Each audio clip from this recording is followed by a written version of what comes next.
All right. Okay, thank you for coming. You know what? Not so many people here.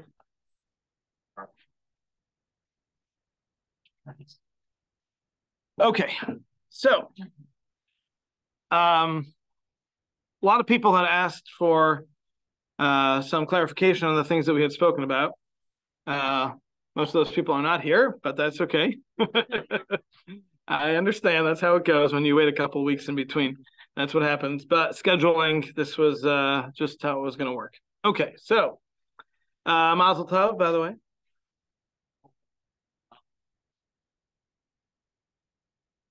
Okay. All right. So let's just go through a recap of what we talked about on Shavuos, and then hopefully we can generate some discussion, see what was bothering people about what we said, what needed clarification, what needed expounding on what we had said. So the main thrust of the class, which was the title, is "Who am I?" Meaning to say that a person needs to go through life trying to understand themselves. You need to figure out where you're going, what you're doing, what's the purpose of your life? Why are you here? And you have to recognize that you have a lot of capabilities, and those capabilities go both directions. They can be used for good, they can be used for bad. And it's critical that we don't just go through life by going through the motions, but that we make an effort to try to think about it. What are we doing? What direction are we heading? Where do we want to get to? What are our goals? Do we have a plan for getting there, or we're just kind of hoping we'll get there, right? We need to go through all this. So that was the main focus of the class. So we talked about the Mishnah in Pirkei Avos that says that havikal l'rosh, that you should be. The simple meaning of it means you should be giving in to those who are the leaders. You should be easy going when it comes to what the leadership tells you. You should follow what they tell you to do. That's the simple reading. But we mentioned one of the commentaries who explains that it means literally you should be light to the top, kal l'rosh, light to the top, meaning to say that if a person is climbing a mountain, they want to have as least baggage with them as possible. The less baggage you have, the easier it is to climb. So when a person is going through life and they want to reach the top of the mountain, they want to get to the peak, you have to drop the excess baggage. And that excess baggage in life is what we were trying to describe in our class. What's all that excess baggage? That's about all the things that we focus on that we really don't need to be focusing. The things that we put efforts into that we shouldn't be putting our efforts into.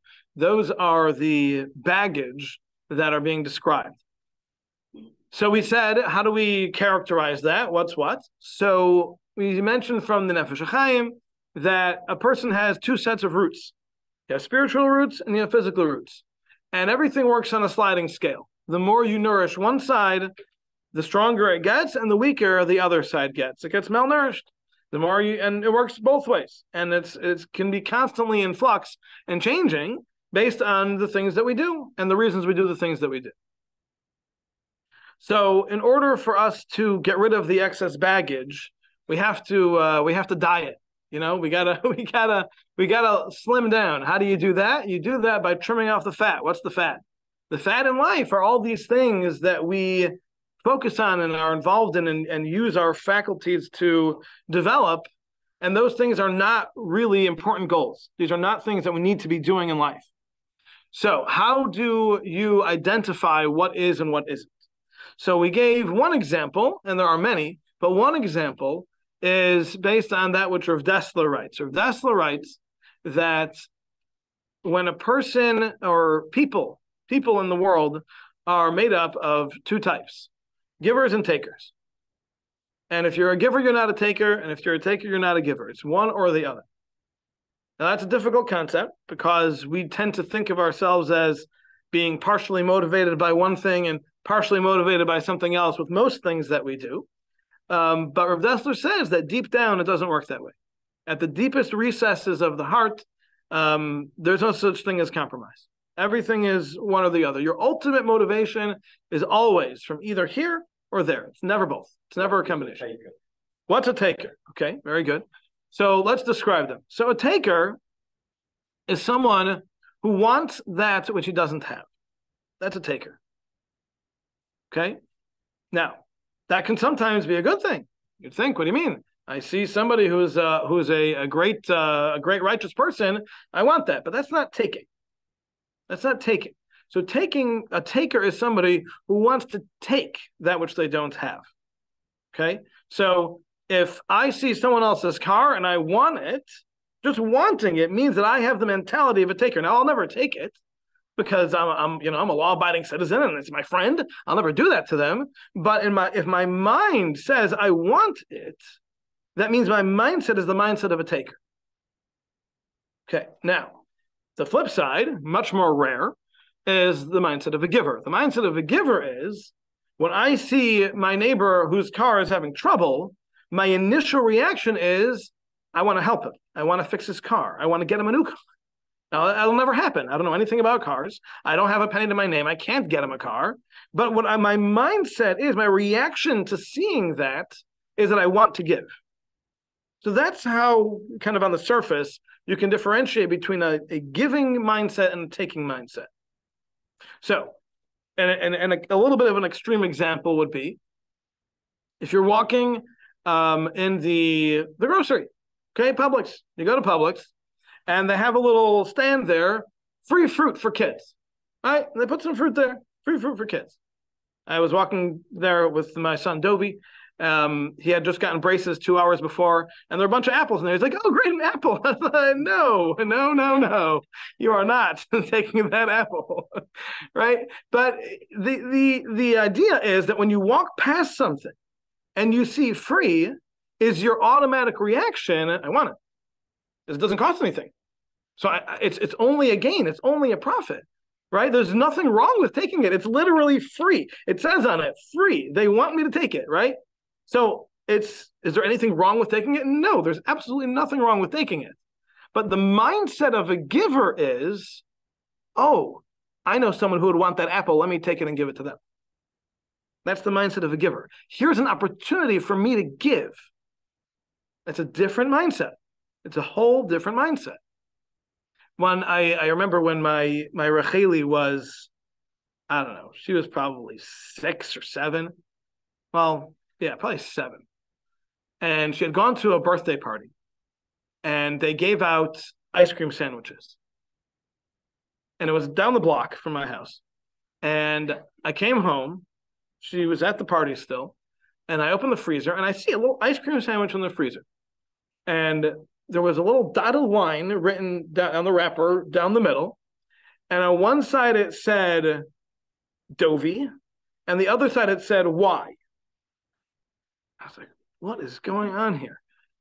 And then when Racheli came home, she said, I asked her, I was like, do you know anything about this? She's like, yeah.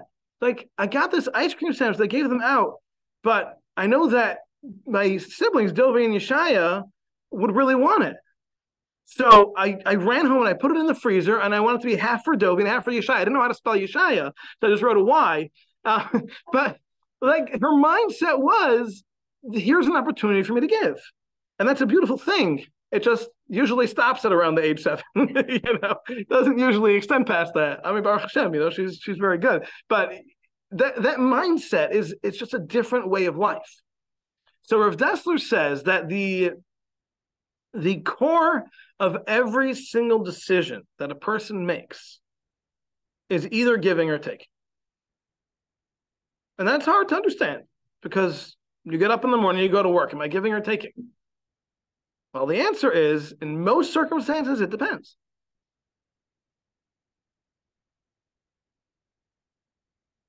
I'm saying no. Yes. So it's Yeah.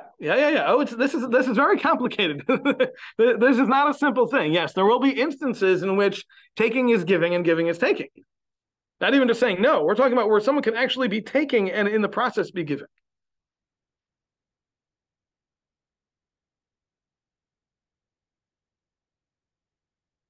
Okay, so there's a very scary word you just used there, not your nature.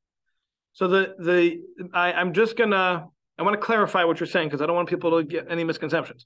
When someone says, this is my nature, what they're saying is I'm defined by a box. I'm confined to the definition that I've given myself of this is my nature. My nature is I'm a giving person. Well, what you're saying is that that's who I am, and I've not done anything to accomplish that. That's just how I was born, and I will never get out of that. That's who I am. That's me. I've drawn boundaries for who I can ever become. That's a dangerous thing to do because it's not accurate.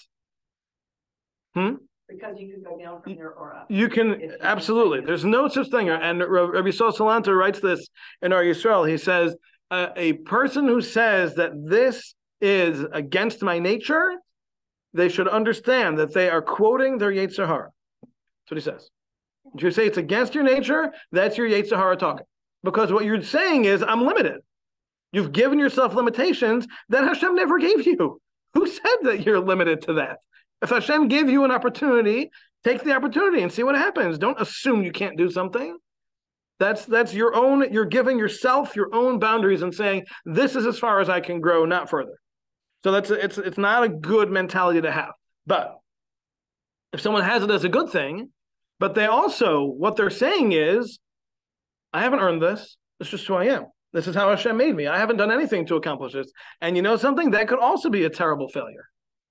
Because if it is, in fact, your accomplishment, then you're selling yourself short and you're thinking, well, I'm not accomplishing anything. When in fact, you've accomplished tremendous amounts, which would be your impetus to continue growing. But if you don't think you're growing, you're probably not going to grow.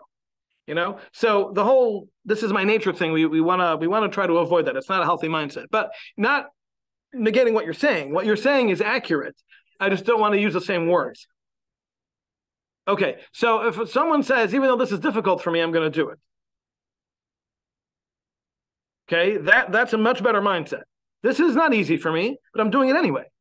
Or this is easy for me, and that's why I'm going to do it, because this is something I'm very good at. Right? So that's a much healthier approach to it. Okay. All right, so let's get back to what we were saying. So when you have a decision, which we have all the time, we have decisions. There are two types of decisions. There are benign decisions that don't really affect anything. You know, are you going to put on this shirt or that shirt? Are you gonna go to this grocery store or that grocery store? These decisions are just technicalities for how to get through life. They don't really affect our growth. But the challenges in life, where we have to make a real decision that's actually going to make a difference, that's where we grow or we fall. But, or if that's what they're saying, is that even in the first category of those technical benign decisions, even those are ultimately, in one way or another, very deep down, they are motivated by either giving or taking. That's what he says. So let's go through some examples. A simple example would be a person goes to work, okay? You got up in the morning, you get dressed, you dive in, you do your thing, you eat your breakfast, you head to work, you spend your day working. Now, what was that? What did you just do? You look back at your day, or your week, or your career, you know, the last 3 decades, right? And you ask yourself, what did I just do? So the answer has to be, it's not going to be a quick answer, because if you come up with an answer like that, that means you haven't really thought about it. You got to really think and ask yourself, what was really motivating me? Why did I want to go to work every day? What was pushing me to get myself out of bed and get to work and do my best at my job? What was that motivation? So there's no right or wrong answer to that. But the true answer is going to be very different from person to person, and even from day to day, it could change. So your average person, I would guess, is going to work, like we said on Shavuos, to pay the bills. You're going to pay the bills. You have a certain lifestyle that you want to live that includes having a house with electricity and water, and it includes having food that you can eat that's not cat food, right? And it includes having mandated insurances and all these other things, and paying your dues to your synagogue and all these other expenses that you have. And then there's all the kids and all their expenses and all that. So I would think most people in the world, Jew or non-Jew alike, they're going through life, going to work, earning a living in order to pay for what they want to have. They want to have a house. They got to pay for it. They want to have a car, they have to pay for it. They want to be able to put gas in the car, they got to pay for it. They want their kids to go to school and to be dressed and to go to summer camp. These are all things that a person wants. And therefore, you've got to go to work to make it happen. If I had the opportunity and I won the lottery, now I don't have to work anymore and I can pay for all those things for the whole neighborhood. Am I still going to work? If the answer is no, then I know exactly what my motivation was. My motivation was, I want all these things to happen. The way to make it happen is by earning a living, and that's how it's all going to happen. If it can happen another way that doesn't involve working, I'm there. So that is a very telling way of seeing what's your motivation. So if you had the money, or you had the free camp, or you had the free house, or all these things, of course you'd take it. That means that your motivation to go to work is to make the money in order to accomplish these things. Now, let's change the scenario slightly. Let's say you got an offer for a free house, okay? But that's not going to cover your kids' summer camp. Now, you can quit your job, and you will not be able to send your kids to summer camp, but you have your free house. So what do? So if your motivation is, I want the house, but I also want the camp, so now I have to go to work because I still want my kids to go to camp and I can't pay for it if I don't go to work. So that means that my motivation is not only for my house, but it's also for my kids' summer camp experience. So even though I have the free house, I'm still going to work. So that tells me that I had two motivations. One was the house, the other was the kids' camp. So there can be multiple motivations. And generally, when a person has a job, there's a lot of different motivators. But what do they all boil down to? That's the key question. So you can pull out this one and pull out that one, but at the end of the day, there's one thing that's your bottom line motivator. Why am I doing all of this? And that's what you have to ask yourself. So, yes?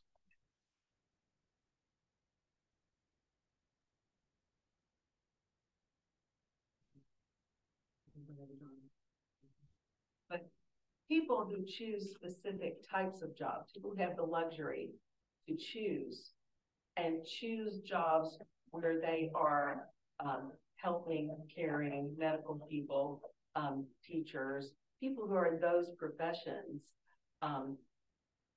What does that say about the N word that we're no longer saying? About their nature? Don't What does it say about their nature? So generally what it says about their nature is that this is the kind of work that they are inclined to, that their nature drives them in that direction. We do. A person absolutely has a nature, but we can never limit ourselves to our nature. So for example, let's say, I'll give you a great example. There is a Tiferes Yisrael. Tiferes Yisrael tells of a story of, I forget who, a king who had this brilliant, who was very into philosophy.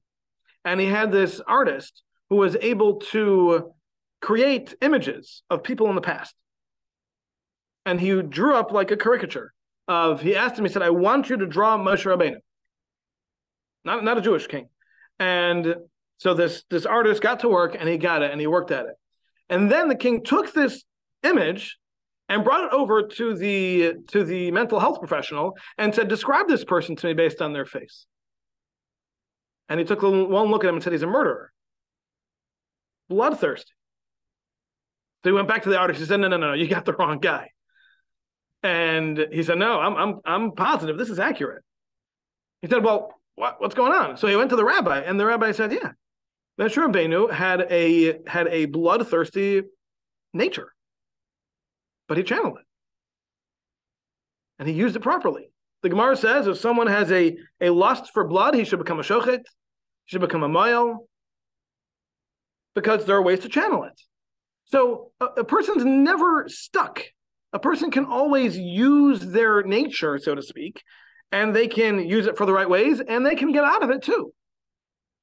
And I don't know if by the end of Moshe Rabbeinu's life, if he still even had that part of him. I don't even know. Absolutely not. Everybody absolutely has that.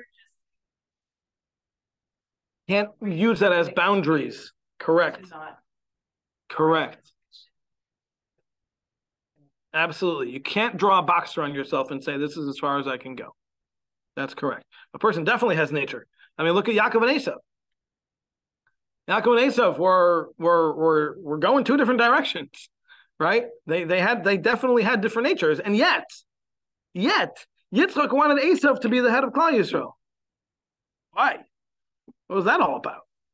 The answer is because even with Esav's nature, had he done it right, he could have been the next leader of Klal Yisrael, perhaps with Yaakov. Perhaps they were supposed to do it in partnership.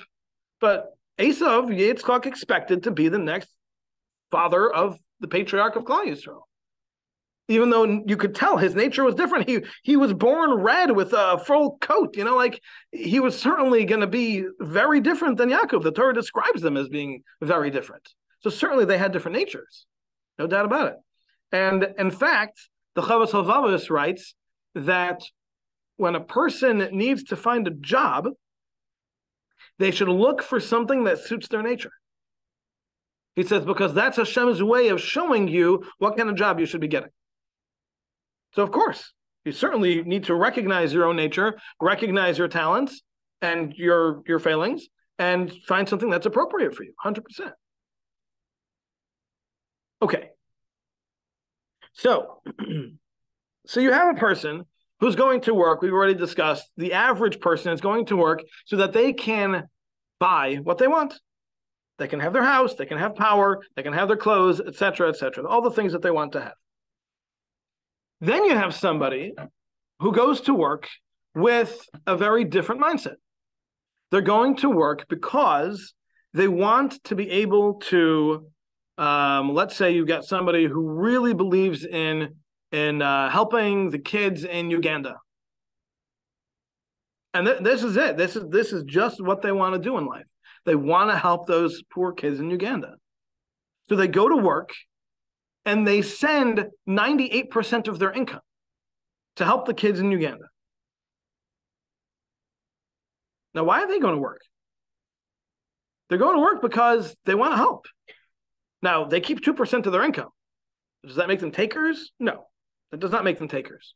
Because in order for them to be able to continue to give to the kids in Uganda, they have to have a roof over their heads, and they have to have power, and they have to have a car, and they need all these other things. But those are necessities that they need in order to accomplish the big goal. The big goal is helping the kids in Uganda. If I give 100% of my income to them, I will not be able to give them anything tomorrow because I'll have nowhere to live, I'll have nowhere to work. So the mindset is, I am working for the sole purpose of giving. In the process, I do need to support myself. I have a responsibility. I have a responsibility to my health, responsibility to my family, and I need to take care of all those responsibilities. But my ultimate goal is giving the money to Uganda. Now, that person's lucky because they can get by on 2% of their income and everything's great. But what about the rest of us who can't get by on 2% of our income? We need about 900% of our income to get by, right? So how does that work? So then it gets much harder to define your goal. It's much more vague. It's very blurry now. What's really motivating me? Am I really motivated by something I can't do? Or am I just telling myself that?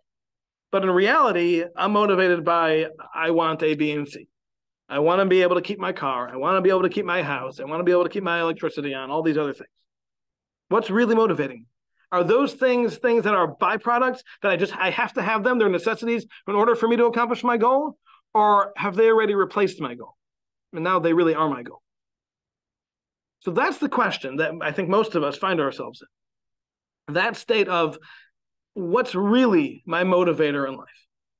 Now, we're talking about motivations on grand scales, We're talking about, 80% of your waking hours you're spending involved in your work.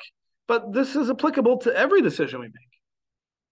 When I get up in the morning and I have my bowl of cereal for breakfast, what's my motivation?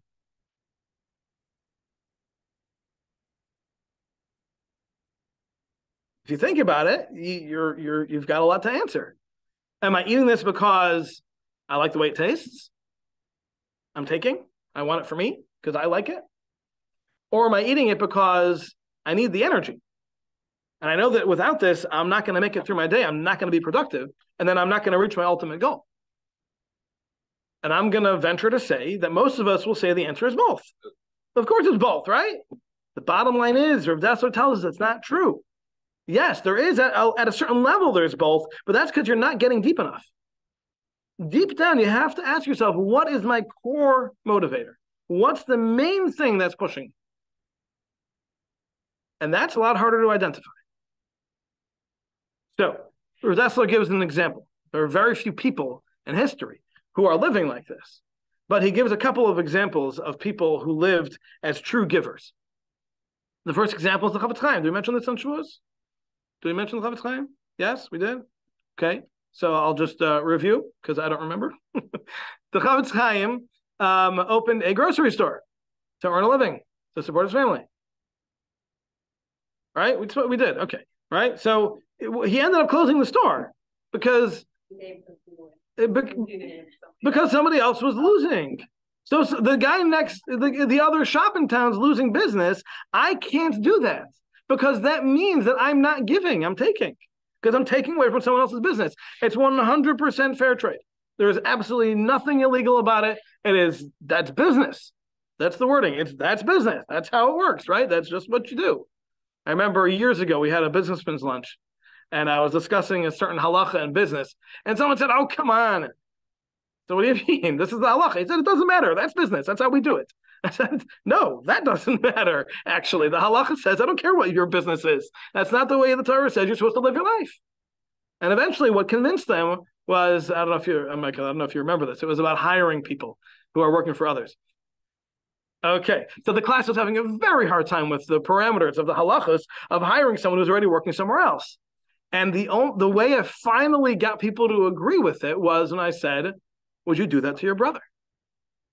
If this was your brother's blessed employee, would you take him? And then people started getting okay with it. We have to realize we have to treat Jews that way. We have to treat every Jew as our brother and sister. So the Chafetz Chaim was able to live the life that if I'm taking, that's not life. That's not living. Living is giving. And that was not the life he was going to live. So he had to go write all his svarim, and we're very grateful for that. We now actually have a full set of the Chafetz Chaim's writings in English in the chapel, in the library right now, if anybody would like. It's a nice big set with not everything he wrote, but a lot of his writing. And that's how he lived. That's how he went. That's how he made his living. He did. What's their story? They probably had the best chinuch of anyone in history. So he only had daughters, as far as I know. So one of them married a Zaks, and most Zakses today are from that family that I know of, as far as I know. And his son-in-law helped him write the Mishnah Berurah. Yeah, some of the Mishnah Berurah, the Chafetz Chaim's main, his main publication, some of it was written by his son-in-law. Yeah. So that's a level. It's a very, very high level that you're going to go somewhere and say, I just want to be a giver. And sometimes the way to tell, and this is a very uncomfortable situation to be in, but let's say you have, and I'll tell you a personal story. I was in Camp Dora Golding, and we had color war at the end of the summer. So I was part of a whole new group of staff that had come to the camp, and the old staff and the new staff kind of didn't. There was a lot of friction between them because the old staff felt like they were getting pushed out, and the new staff were like, "Wow, this place could use a lot of help." And we had come from we had all come as a group of like 20 staff members from a different camp that closed down, and we all came over to Dora Golding, and we really wanted to liven things up and improve the camp drastically, which we did. The camp went from the enrollment went from like 300 campers to over 500 campers the next year. Like it blew up. It did very well. I was only there for one half, but during the half that I was there was color war, and during color war we have all sorts of songs that we sing, and each team writes their song. So I had written a song. I spent a lot of time on it, and I gave it a lot of thought, and I put a lot of work into this song.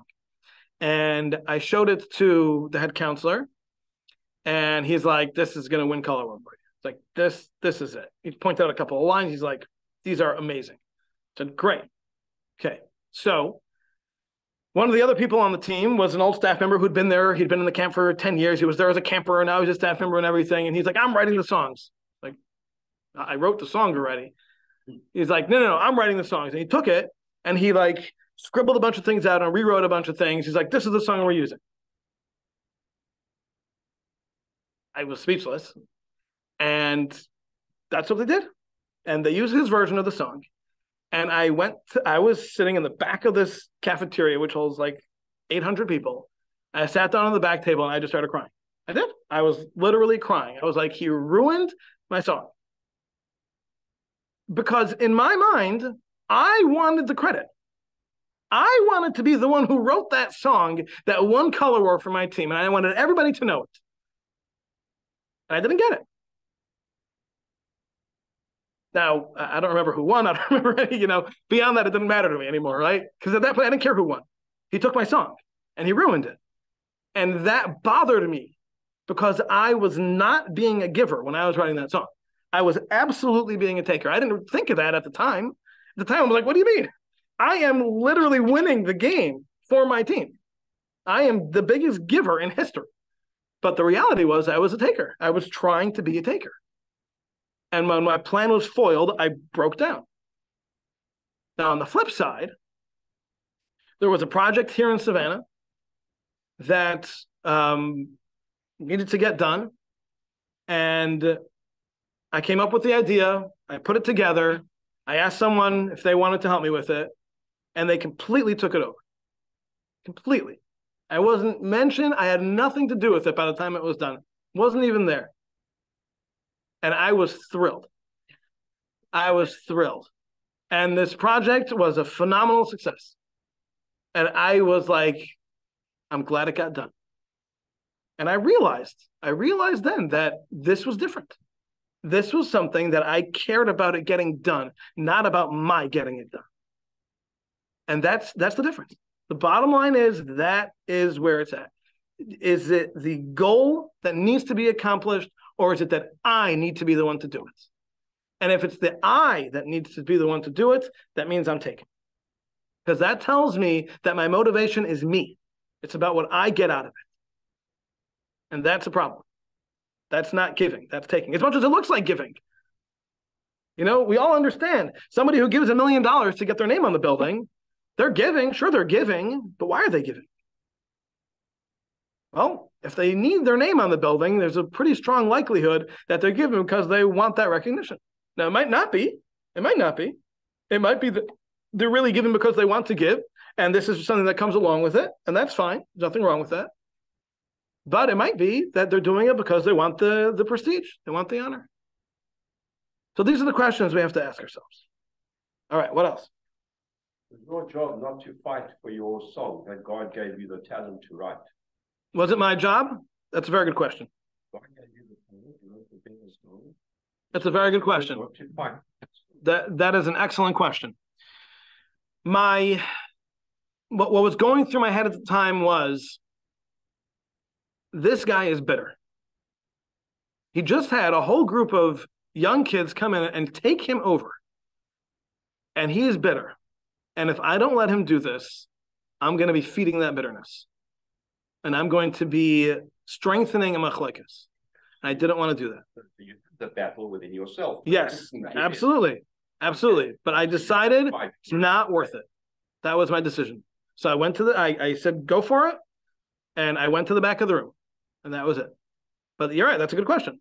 And you have to know. You have to know when it's worth fighting for and when it's not. So there's a very interesting and very, very powerful vart from Rav Breuer. Rav Breuer writes, the pasuk says, "V'emes v'shalom ahavu." This is a pasuk that we say, actually, the chazan for Rosh Hashanah Yom Kippur, when he says the little preparation before Musaf, he has that part that he says some of it out loud and some of it silently. So that pasuk is the end of it, because that's a very, very powerful thing. When Hashem says, "V'emes v'shalom ahavu," you should love, or we love, truth and peace. And Rav Breuer points out, it says truth before peace. Because as important as shalom is, and if this week's parsha didn't teach you anything other than the value of shalom, then you should at least know the value of shalom. MS comes first. Truth comes before peace. And sometimes you have to make a fight to stand up for what's true.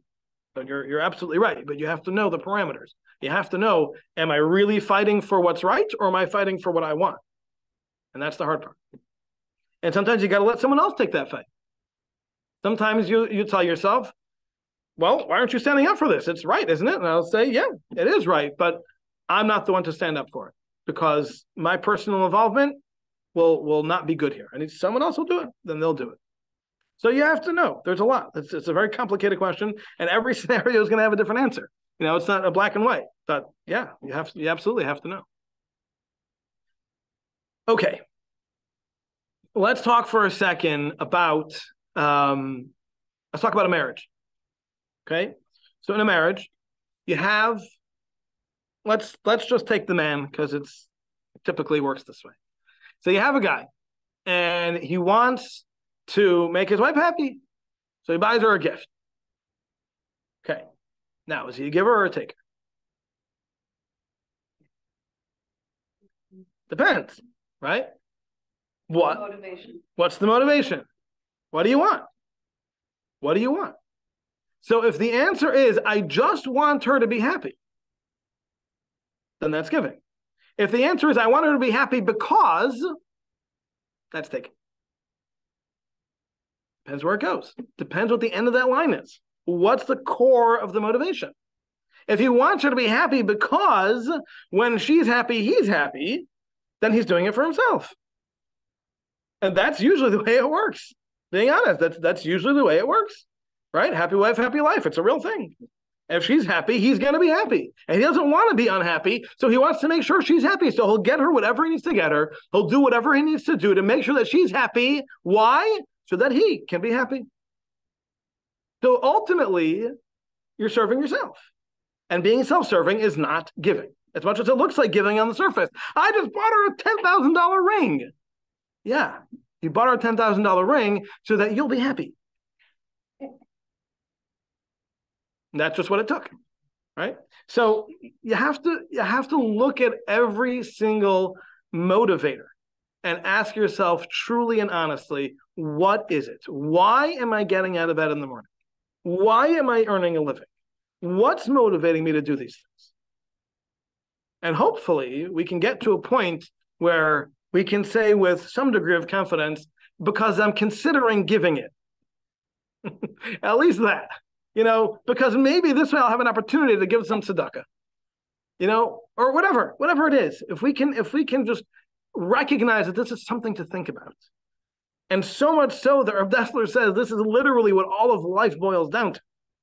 Everything, he says, every decision boils down to giving and taking. So everything in life really depends on this. It's something we should at least be giving it some thought. We got to think about it. We have to ask ourselves, why am I doing what I'm doing? All right. No further questions? Great. For peace. Mm-hmm. Somehow my mind works that says, well, if that were the case, then all of us would be writing letters to the editor and posting about the truth of Israel. And will that accomplish anything? If the answer is no, then that's not truth. You're not accomplishing anything. You're not creating truth. You're not providing truth. No one's listening to it. What's it going to help? That's worthless. If it can accomplish something, then absolutely you should be. But if it's going to accomplish. Okay, how much hate will it stir up in the interim? Okay, so you gotta be aware. They have this thing at Tom Triplett Park. Where anyone been there? There's this big park. Pooler, yeah, near Pooler.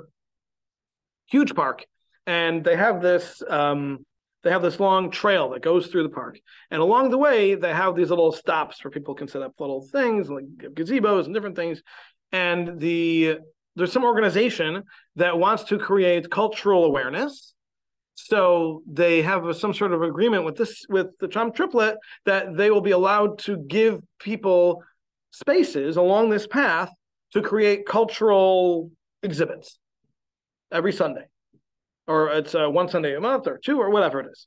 So this group went around and invited people from all walks of Savannah community and offered them this opportunity. So I went to this meeting, and so they asked me, do you want to set up like a Jewish exhibit? And I told them I'll get back to them. And then October 7th happened. And I said, no, we're not doing anything. And I said, any attempt that I might make to clarify the Jewish position on anything right now is going to cause more damage than it will cause anything good. I'm not doing it. It's not worth it. So you have to look at, again, the bottom line. Ultimately, are you going to accomplish MS? Then yes, you should be pursuing. If you're not going to be accomplishing MS, what are you doing? You're wasting your time. Please. Don't mess around with our business. Take it seriously, you work hard. I wear this hat, this badge, and in our store I have 3 signs, which says we are a proudly owned a local USA company, and we stand with Israel. God bless the USA. Okay? I don't make any other political statements. I don't mess around. I'm not an activist. You will not see me. I've never been on Facebook or any of that jazz. I've had one person say something negative, 30 compliments at least a day. Okay? 30 compliments, and I've had about 8 Jews this summer say, if you can do that, I'm not taking my star. I'm taking my star out from tucking it into my shirt. Point Point taken. You should have done it. Point taken. Because we've got nothing to hide or we have the truth, and they can do what they want, but at least we've made our own without converting anyone. We just made that. And I'm telling you, I get 30 compliments a day. One person, we have 1,500 people a day go through that store. Okay, at least. And one person was not happy. Point taken. And they bought an ice cream, and they said, I don't like that. I said, so I want you to be happy. Have your ice cream, and here's your money back. I want you to leave that. That's it. You're a good man. No, I'm just saying, No, you're right. And I'm not an activist. I am. You're right. You're right. Thank you. All right. Anything else? No? All right. I've got to give you a compliment, I wonder, because I think on the house next to Deborah, and this was a very balanced, I think it was, you gave a very, very, you sorted out our queries that we had from your first presentation. Excellent. Well, that means you asked the question. So thank you. Oh, okay. Yeah, a couple of comments. All did. I always like to participate, but who knows what I said. I hope it was good. Well, since it was Yom Tov, we didn't record it, so you're safe. We'll say it was good. All right. Thank you all for coming. Have a wonderful day.